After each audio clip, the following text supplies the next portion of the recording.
Supreme ضرور ہے لیکن کانسٹیٹیوشن کی انٹرپریٹیشن کرنا سپریم کورٹ کا دائرہ اختیار ہے. تو ان کو چاہیے بہتر ہے شہباز شریف آج سے فون کر لے حسینہ واجد کو, طریقہ سن لے, فون کر کے راستہ پوچھ لے جانا پھر کس طریقے سے. عوام کے حقوق پہ ڈاکہ ڈالنے والوں کا یہی حق ہوتا ہے. اب ناظرین, تحریک انصاف کی اپنی اسٹریٹجی, چاہے وہ قانونی ان کی حکمت عملی ہو یا ان کی سیاسی حکمت عملی ہو, اس کو لے کے بڑی باتیں بھی ہو رہی ہے, تنقید بھی ہو رہی ہے, بہت زیادہ کرٹیسزم کا سامنا ان کو کرنا پڑ رہا ہے. مفاہمت اور مزاحمت کے درمیان بظاہر نظر آتا ہے کہ تحریک انصاف پھنسی ہوئی ہے, اور ان کے جو متضاد بیانات پارٹی لیڈران کے سامنے جانب سے جو نظر آ رہے ہیں اس سے کچھ اور کنفیوژن کریٹ ہو رہی ہے. کل رات جو ایک بڑا سوابی جلسہ پاکستان تحریک انصاف کی جانب سے انعقاد اس کا کیا گیا, اس میں حماد اظہر صاحب جو کہ بڑے عرصے بعد روپوشی انہوں نے ختم کی اور منظر عام پر آئے اور یہ طے کیا کہ پنجاب میں اب احتجاجی مظاہرے ہوں گے ان کی قیادت میں. لیکن انہوں نے ساتھ ساتھ یہ بھی کہا اور اعلان کیا کہ اگر عمران خان صاحب کو رہا نہ کیا گیا تو ستمبر میں اڈیالہ جیل تک مارچ ہوگا.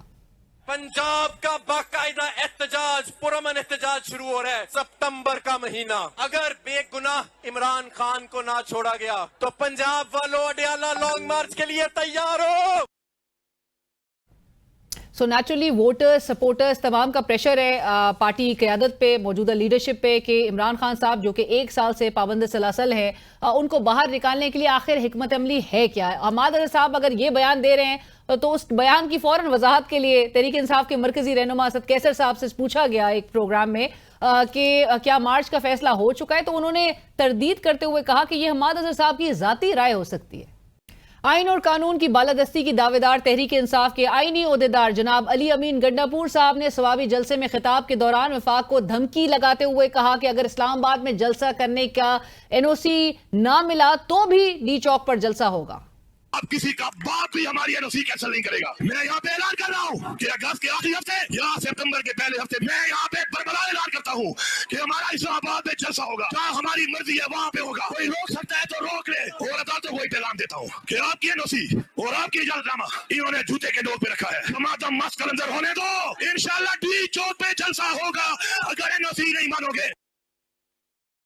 اور ناظرین, آج اپوزیشن کے بھرپور احتجاج کے دوران ہی اسمبلی سے جس طرح سے یہ قانون سازی اور یہ بل جو ہے وہ الیکشن ایکٹ میں ترمیم کا بل پاس کروایا گیا, اور بار بار اس پر وضاحت یہ دی جا رہی ہے کہ یہ آئین کی روح کے مطابق ہے. اس پر ہم بات کریں گے. اور یہ کیا سپریم کورٹ کا جو 12 جولائی کا ورڈکٹ ہے اس کے اثر کو زائل کرنے کے لیے یہ اقدام لیا گیا, اور اتنی پینک میں جو یہ حکومت اس وقت اس ہیسٹ میں یہ ڈیسیژن کرتی ہوئی نظر آئی ہے, یہ قانون سازی کرتی ہوئی نظر آئی ہے, اور اس کے لیے ایک تعویلیں پیش کی جا رہی ہیں, اس پر گفتگو ہوگی. آئی ایم ویری آنرڈ, ہمیں جوائن کر رہے ہیں سردار لطیف کھوسہ صاحب, سابق governor Punjab, senior vice president Pakistan Tehreek Insaf, ممبر قومی اسمبلی. لطیف کھوسہ صاحب السلام علیکم سر, بہت شکریہ ہمیں جوائن کرنے کے لیے. کھوسہ صاحب, آج آپ تو گزشتہ ہفتے کہہ رہے تھے کہ ہم نے احتجاج کرنا ہے اور آپ نے بھرپور احتجاج بھی کیا, لیکن باوجود اس کے یہ آج قانون سازی کا عمل جو ہے وہ دیکھنے میں آیا. اب یہ موجودہ حکومت حاصل کیا کرنا چاہتی ہے؟ آپ کے اسٹوڈنٹ تو کھوسہ صاحب یہ کہہ رہے ہیں کہ یہ آئین کی روح کے عین مطابق ہے. بالکل صحیح کہا انہوں نے. یہ اپنے لیے ایسا گڑھا کھودا ہے اور اس کھائی میں جا کے گرا دیا ہے پاکستان مسلم لیگ نواز اور اس حکومت کو کہ وہاں سے نکلنا ان کے جو ہے بس میں نہیں ہوگا, ممکن نہیں ہوگا. یہ واٹر لو ہے ان کے لیے.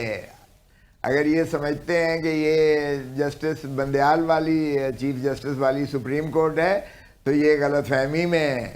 دیکھیں, ایک چیز تو بڑا واضح ہے کہ 11 جج صاحبان نے, جس میں بشمول چیف جسٹس قاضی فائز عیسیٰ, جنہوں نے جسٹس مندوخیل صاحب کا جو ہے وہ اس سے اتفاق کرتے ہوئے اس کے فیصلے کو سنایا, انہوں نے بڑا وضاحت کر دی. انہوں نے بلکہ 11 جج صاحبان نے کہا کہ پاکستان تحریک انصاف سیاسی جماعت تھی, سیاسی جماعت ہے اور سیاسی جماعت رہے گی.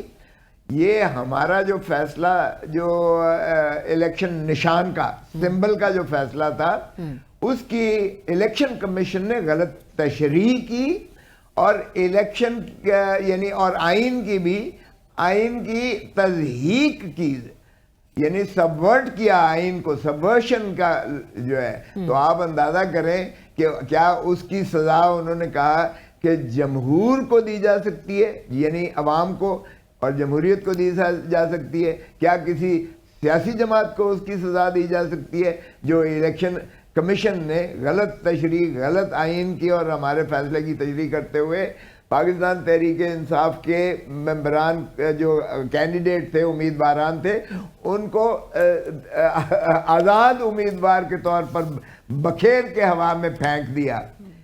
بٹ خوجہ صاحب اس حوالے سے عرفان صدیقی صاحب آج کہے تھے کہ 8 ججز کا فیصلہ جو ہے وہ آئین اور قانون سے متصادم ہے. وہ کہہ رہے ہیں اگر فیصلہ جو ہے وہ آئین کے مطابق ہو تو ترمیم کی ضرورت نہ پڑے. دیکھیں, مجھے کوئی ایسے شخص کی تو بات نہ کریں جو قانون کی حروف ابجد سے بھی ناآشنا ہے. سو ان کی تو مجھے کوئی آرا کی بات نہ کریں. کوئی جیورسٹ ہوتا تو اس کی بات کرتے. میں خود اٹارنی جنرل فار پاکستان رہا ہوں. تو اس لیے جہاں تک تعلق ہے آئین اور قانون, انہوں نے کہا کہ ہم اپیل سن رہے ہیں. انہوں نے اس کا بھی جواب دے دیا کہ جی انہوں نے جس چیز کا مانگا نہیں گیا وہ کیسے دے دیا گیا. پاکستان تحریک انصاف تو پارٹی نہیں تھی, فریقی نہیں تھی, آئی نہیں ہے. یہ اس کا بھی جواب دے دیا چیف جسٹس اور جسٹس مندوخیل کے. انہوں نے کہا کہ ہم اپیل سن رہے ہیں. اپیل تسلسل ہوتا ہے اوریجنل کارروائی کا. اوریجنل پروسیڈنگز جو تھیں وہ الیکشن کمیشن نے ایک جماعت کو جماعت تسلیم کرنے سے انحراف کرتے ہوئے آزاد ان کے امیدوار پھینک دیے. لہذا جو غلطی وہاں سے ہوئی, ہم اس غلطی کو ٹھیک کرنے کے لیے ہمارے اوپر واجب ہے اور ہم یہ دیکھ سکتے ہیں آئین اور قانون کے مطابق. اور یہ جو بچہ بھی ہوگا نا قانون کا, طالب علم ہوگا, وہ بھی جانتا ہے کہ اپیل ہمیشہ تسلسل ہوتا ہے اس اوریجنل کارروائی کا.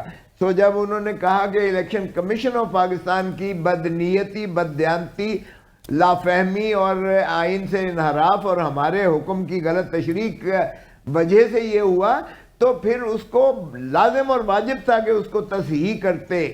اور انہوں نے اسی پوزیشن پر لے کر چلے گئے جو پوزیشن اس دن آبٹین کرتی تھی. مجھے بتائیں کہ کیا یہ اب قانون ایسا بن سکتا ہے کہ فراڈ کو پرپیچویٹ کیا جائے, مسلم کیا جائے, اس پر جو ہے کوئی دنیا کی مقننہ, کوئی دنیا کی قانون ساز اسمبلی کیا فراڈ کے اوپر مہر لگا کر اس کو جو ہے وہ درست کر سکتی ہے؟ نہیں کر سکتی. ایبسولوٹلی نہیں. اور یہ جواز بار بار دیا جا رہا ہے کہ پارلیمنٹ خوجہ صاحب بار بار اسٹریس اس بات پہ ہے کہ پارلیمنٹ سپریم ہے, but again we are also constitutional democracy. So یہاں پر اور پھر سادہ قانون سازی کے ذریعے آپ ماضی سے کہتے ہیں کہ اطلاق ہوگا, ریٹروسپیکٹیولی اس کی اپلیکیشن ہوگی. بٹ خوجہ صاحب یہ بھی ساتھ ساتھ بتائیے, آپ نے ابھی ذکر کیا اب تفصیلی فیصلہ تو آنے سے قبل ہی ہم یہ قانون سازی کا عمل بھی دیکھ رہے ہیں. پھر آپ نے دیکھا ہوگا کہ جو اختلافی 2 ججز کے اختلافی نوٹ بھی جو سامنے آئے ہیں اس کی ٹائمنگ کو بھی آپ کیسے ریڈ کر رہے ہیں؟ آپ کو لگتا ہے وہ بھی اس کا بھی ایم جو ہے وہ زیادہ وہ 8 ججز کو پریشرائز کرنے کے حوالے سے ہی ہے؟ 8 جج نہیں 11 تصدیق کی گئی ہے. چلے ہم کہتے ہیں کہ ٹھیک ہے اختلاف رائے آپ کا حق ہے, لیکن کبھی مائنورٹی ڈیسیشن جو ہے وہ 2 ججز کا 11 ججز پر حاوی ہو سکتا ہے. میں چونکہ ہر جج کی میں عزت کرتا ہوں بطور ایک جو ہے وکیل ہونے کے ناطہ سے, میں ان کی اس پر نہیں جاتا, نیت پر شک نہیں کرتا. ٹھیک ہے, ہر ایک کی اپنی اپنی ایک فہم و فراست ہوتی ہے.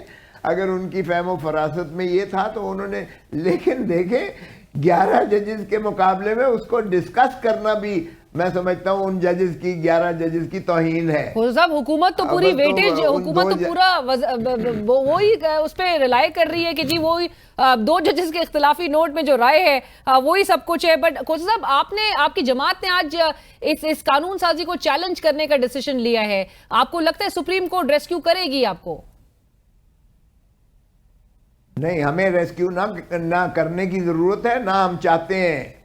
سپریم کورٹ اپنے حکم کو نافذ الامر کرنے کی واجب اور پابند ہے اور وہ کرے گی. دوسری بات یہ ہے کہ انہوں نے آئین کی حلف اٹھا رکھا ہے, وہ آئین کی حلف کی پاسداری کرتے ہوئے ریاست کو بچائے گی. تیسری, ریاست عوام ہوتے ہیں, معاف کیجئے گا, آرٹیکل 7 میں دیکھ رہے ریاست جو ہے عوام ہے اور عوام اپنے نمائندوں کے ذریعے پارلیمان اور اسمبلیوں میں نمائندگی کرتی ہے. سو ریاست کو بچانا یہ بھی فرض ہے. ریاست افواج پاکستان نہیں ہے, نہ اسٹیبلشمنٹ ہے, نہ حکومت ہے. ریاست عوام ہے اور وفاداری آرٹیکل 5 میں loyalty to the state, loyalty to the people of Pakistan. بالکل ایسا ہی ہے. And obedience to the constitution is the inviolable obligation. Chief justice of Pakistan ہو, chief of the army staff ہو, کوئی بھی ہو, ان پر واجب اور لازم ہے. اور دیکھیے پارلیمان سوورن نہیں ہے, آئین سوورن ہے. آئین کے تحت پارلیمان بنتی ہے. تو آئین کے تابع پارلیمان بنے گی اور قانون سازی اور جو ہے ترامیم ہوں گی آئین کے تابع ہوں گی, نہ کہ مادر پدر آزاد ہو کر پارلیمان اگر کہے کہ اس ملک میں جو ہے کوئی جو ہے مسلمان نہیں ہے تو کیا آپ مان لیں گے, یا اس ملک میں صرف جو ہے مسلمانوں کو رہنے کا حق ہے اور باقی ساروں کو سمندر میں غرق کر دو. کیا پارلیمان یہ کر سکتی ہے ایسے قانون پر, یا یہ کہے کہ جی عورتوں کو جو ہے کوئی حق نہ ہوگا؟ یہ قانون سازی کو آپ کیا قرار دیں گے؟ آپ سمجھتے ہیں انکانسٹیٹیوشنل ہے پھر یہ؟ دیکھیں یہ آئین کے متصادم ہے, یہ سپریم کورٹ کی تضحیق ہے. ہم اس کو چاہیں گے کہ بندیال والی یہ سپریم کورٹ نہیں ہے, معاف کیجئے گا. آپ دیکھیں گے کہ سینئر پیونی جج منصور علی شاہ صاحب جو اکتوبر میں چیف جسٹس بننے جا رہے ہیں, اور ان کے بعد جو جسٹس منیب اختر صاحب ہیں, اور اس کے بعد آتھر من اللہ صاحب کو جسٹس کو دیکھیے گا, آپ جو ہے جسٹس عائشہ ملک صاحبہ کو دیکھیے گا. یہ بڑے دبنگ ججز ہیں اور یہ آئین کا دفاع کرنا جانتے ہیں.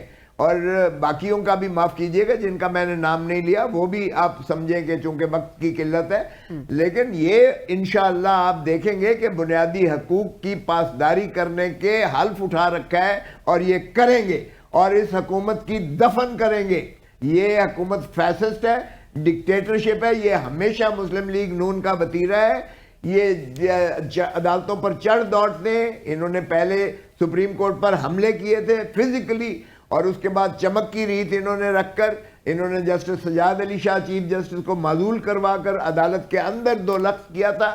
اور یہی انہوں نے جو ہے جسٹس بندیال کے وقت میں کیا کہ جسٹس جو ہے عیسیٰ قائد فائزی عیسیٰ کو ایک دھڑا بنا کر تو جو ہے اس وقت تصادم کی شکل کر کے اس وقت انہوں نے کامیاب ہو گئے کہ 14 مئی کو یہ الیکشن کروانے پر بضد رہے اور نہ کروایا انہوں نے. کوزے صاحب آپ کی اجازت سے مجھے ایک چھوٹا سا بریک شامل کرنا ہے. بریک کے بعد ناظرین کہیں مت جائیے گا, ڈسکشن کو آگے بڑھائیں گے.